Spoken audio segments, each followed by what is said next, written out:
Сюрприз! С днем рождения! Спасибо, Митро. Спасибо. Мама,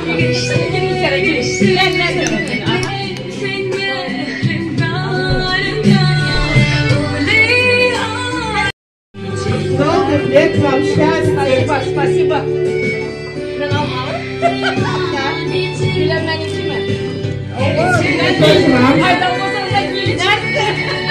Будьте красивы, как эти шутки. Ой, очень приятно. Спасибо.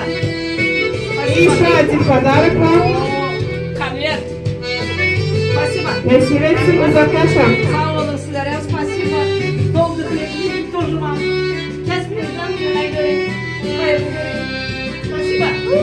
Sağlam. День рождения. Большое спасибо. Мои родные, любимые. 100 gram içerisinde. Ama dedim Aydın. Reçelerime, oğullarıma, gelinlerime, kendi sana. Benim peygamber yaşımda nasip olsa benim gelinime, ne vereyim, oğullarıma, ne vereyim, çevrelerini bulsunlar nasip olsa. Aydan uzak. Спасибо, ben peygamber yaşımda.